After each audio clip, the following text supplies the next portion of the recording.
AP రాజకీయాల్ని బాగా నిశితంగా పరిశీలన చేస్తే కాపు సోదరుల్లో మార్పు కనిపిస్తుంది.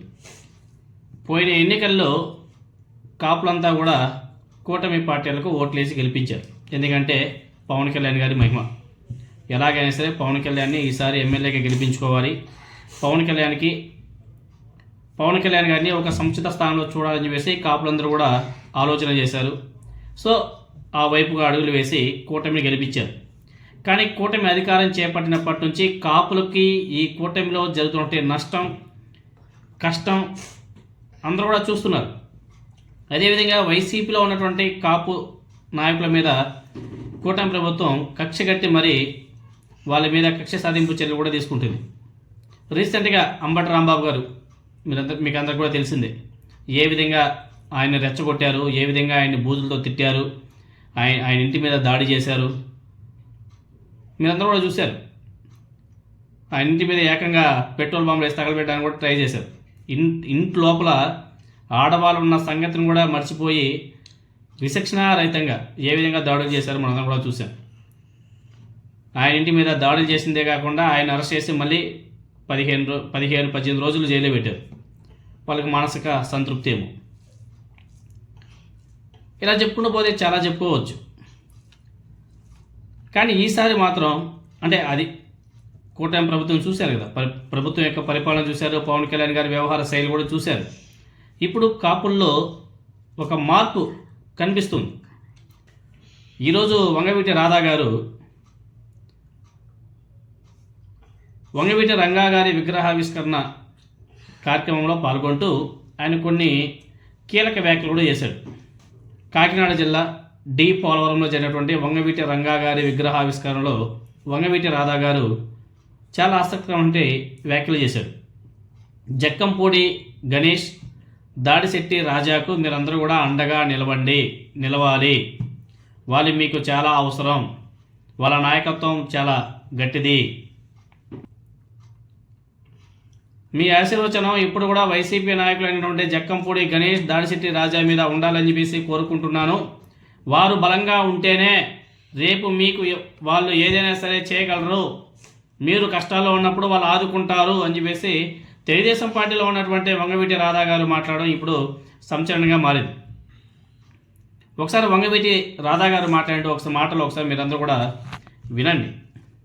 జక్కంపూడి గణేష్ కి, మన దాడిశెట్టి రాజాకి భవిష్యత్తులో కూడా ఉండాలని చెప్పిన కూడా మీ అందరినీ మీ ఆశీర్వచనమే వాళ్ళకి అండ. వాళ్ళు బలంగా ఉంటేనే రేపు మీకు ఏదైనా సరే చేయగలుగుతారని చెప్పిన కూడా మీ అందరికీ తెలియజేస్తూ ఈ కార్యక్రమం ఏర్పాటు చేసుకుని ప్రతి ఒక్కరికి పూర్తిగా ధన్యవాదాలు తెలియజేసుకుంటూ సెలవు తీసుకుంటా ఉన్నాను. విధంగా మీకు అందరూ కూడా తెలిసిందే, తెలుగుదేశం పార్టీ ఎప్పుడు అధికారంలో ఉన్న కాపు నాయకుల మీద ఏ విధంగా దాడులు చేస్తుందో. గతంలో కాపు ఉద్యమ నాయకుడు ముద్రగడ పద్మనాభం గారి మీద కూడా ఆనాడు తెలుగుదేశం పార్టీ ఏ విధంగా దాడులు చేసి రచ్చ చేసిందో మనందరం కూడా చూసాం. తర్వాత మొన్న అంబటి రాంబాబు గారి మీద, అంతకుముందు వంగవీటి రంగా గారిని తెలుగుదేశం పార్టీ అధికారంలో ఉన్నప్పుడే హతమార్చేశారు చేశారు. అది అందరికి కూడా తెలిసిందే, దాంట్లో మనకి ప్రత్యేకంగా చెప్పుకోవాల్సిన అవసరం లేదు. అంటే తెలుగుదేశం పార్టీ అధికారం వచ్చినప్పుడల్లా కాపు నాయకుల మీద ఏ విధంగా వీళ్ళు వ్యవస్థ ఉండే తీరు అందరూ కూడా ఒకసారి పరిశీలన చేయాలి. అదేవిధంగా మన పవన్ కళ్యాణ్ గారు, నాగబాబు గారు, ఇంకా వాళ్ళ గురించి మనం ఏం చెప్తాం చెప్పండి. ఈవెన్ ఈరోజు వంగవీటి రంగా గారి విగ్రహావిష్కరణలకు ఎక్కడైనా పవన్ కళ్యాణ్ గారు కనిపించలేదు, నాగబాబు కూడా కనిపించలేదు. కనిపించిందంతా కూడా వంగవీటి రాధా గారు, జక్కంపూడి గణేష్ గారు, అదేవిధంగా దాడిశెట్టి రాజా గారు, ఎక్కువ వైసీపీ నాయకులు కనిపించారు. అక్కడెక్కడ కానీ జనసేన పార్టీ నాయకులు కనిపించలే, తెలుగుదేశం పార్టీ నాయకులు కనిపించలే. ఏం వాళ్ళకి వంగవీటి రంగా గారి మీద అభిమానం లేదా? లేదు. ఎందుకంటే తెలుగుదేశం పార్టీ దగ్గర ఉండే ఆనాడు వంగవీటి రంగా గారిని చంపేశారని చెప్పేసి ఏ విధంగా కోడే కూస్తుందో లోకం మీకు అందరూ కూడా తెలిసిందే. అంటే కాపు నాయకులు కూడా ఇప్పుడు మార్పు కనిపిస్తుంది అనడానికి కారణం ఇదే. తెలుగుదేశం పార్టీలో ఉంటే వైసీపీ నాయకులు గెలవాలని చెప్పేసి మాట్లాడుతుంటే వంగవీటి రాధా గారు ఆయన ఆలోచన విధానం కూడా మారినట్టుగా ఉంది. ఏమో అన్నీ కుదిరితే రేపో మాపో మళ్ళీ ఆయన వైసీపీ తీర్థం పుచ్చుకోవచ్చేమో. ఇంకా ముందు ముందు చాలా చూడాల్సి వస్తుంది. ఎందుకంటే ఆంధ్రప్రదేశ్లో గత కొద్ది రోజులు చూస్తున్నాం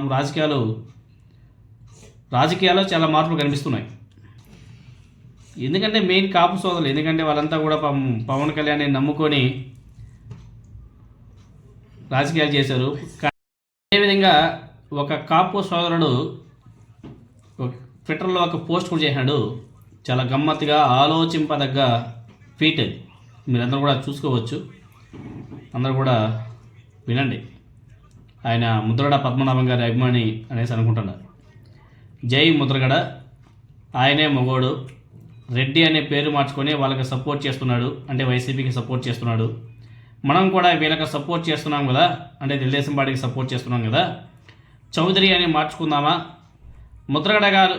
ముద్రగడ గారు అలగడంలో ఫస్ట్ ఉంటాడు కాబట్టి ఎప్పుడు బయటకు వస్తాడో తెలియదు. మనం మాత్రం 17 ఏళ్ళు అంటే 15 సంవత్సరాలు చేయాలని అన్నయ్య తేల్చేశాడు కాబట్టి ఆయనకంటే ఎక్కువ కాలం మనమే బానిసత్వం చేయాలి. ఇప్పటికే 2 సార్లు మోసాం, అంటే 2014 ఒకసారి చేశారు, తర్వాత ఇప్పుడు 2024లో చేశాం కదా, ఈ రెండింటిని కలుపుకున్నాడు. ఇంకో 2 సార్లు మోయాలంట, ఎందుకంటే పవన్ కళ్యాణ్ గారు చెప్పాడు కదా, ఇంకో 15 సంవత్సరాల వరకు మనం కలిసే ఉండాలి అని చెప్పాడు కదా, దాని గురించి చెప్పాడు పాపం. కాబట్టి మనం కూడా చౌదరి అనే పేరు మార్చుకుందామా అని కొంతమంది కుర్రోళ్ళు ఇందాక ఆటో స్టాండ్ దగ్గర సిగరెట్లు కాల్చుకుంటూ మాట్లాడుకుంటుంటే వినొచ్చా అని చెప్పేసి ట్వీట్ చేశాడు.